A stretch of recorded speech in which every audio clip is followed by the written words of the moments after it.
Bonjour, je vais vous présenter aujourd'hui mon exposé sur les Pays-Bas pendant la Renaissance.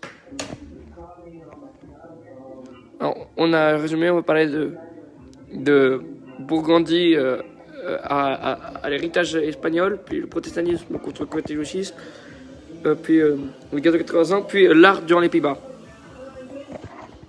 Ça c'est la carte de la Bourgondie, de la Bourgogne, vous voyez.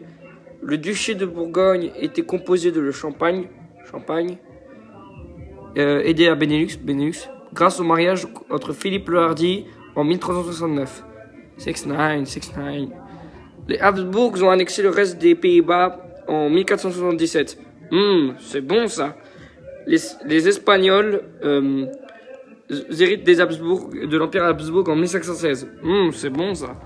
Du coup, les Pays-Bas et maintenant les Pays-Bando, c'est pas du vrai espagnol. Alors, ce qui se passe, c'est que là, on a Philippe le Hardi, de Valois. Là, on a Marguerite III de Flandre. Elle a beaucoup de terre. Son père, lui, c'est Jean le Bon et Bonne de Luxembourg. Et comme j'ai dit, Marguerite III a beaucoup de terre. Donc le mariage il est bien. Donc le mariage de Bourgondie, le mariage entre Marguerite III, c'est pas elle, non, c'est Marguerite III et Philippe II le Hardi. Salut, c'est moi Philippe II le Hardi des Pays-Bas et ramène les Pays-Bas en Bourgondie en 1369. 69. Ça c'est une carte du Saint-Empire romain. Méchant Saint-Empire romain. Ça c'est une carte de l'Espagne. Ça, c'est l'arbre généalogique, enfin plutôt la roue généalogique. Le protestantisme contre le catholicisme.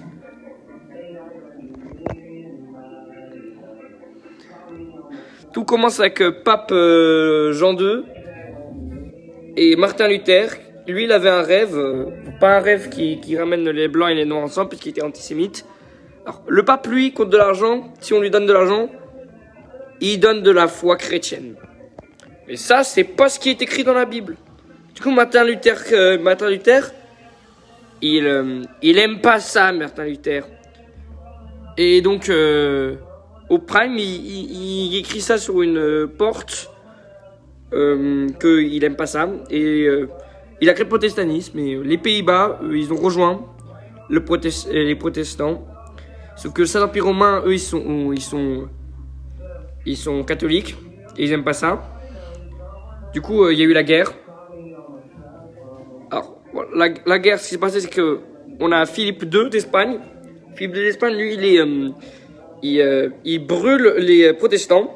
Il aime l'argent, du coup, il taxe beaucoup les Pays-Bas et il remplace le gouvernement Dutch avec un gouvernement espagnol. Et ça, ils aiment pas trop. Ils aiment pas trop ça, les Pays-Bas. Non, c'est pas Sigma. Du coup, ils déclarent la guerre. Ils déclarent la guerre contre l'Espagne. Autre bullet point. Donc en gros, voilà, c'est ces bullet point là. Philippe II, il dit ça. Guillaume d'Orange, lui, il décide de créer les Provinces-Unies durant la guerre de 80 ans, de 1568 à 1858. L'Espagne perd pendant la guerre de 30 ans, qui est une autre guerre. Et du coup, maintenant, les Pays-Bas sont indépendants. Comment ils ont gagné? Ils utilisaient des techniques romains. Oui, les Romains, ces Romains-là. Et ils utilisaient des guns, alors que les Espagnols utilisaient des lances. Ça, c'est mon ami qui devait faire. Ça aussi, c'est mon ami qui devait faire. Des questions? Source Wikipédia, 10 minutes short history, scène Roman history.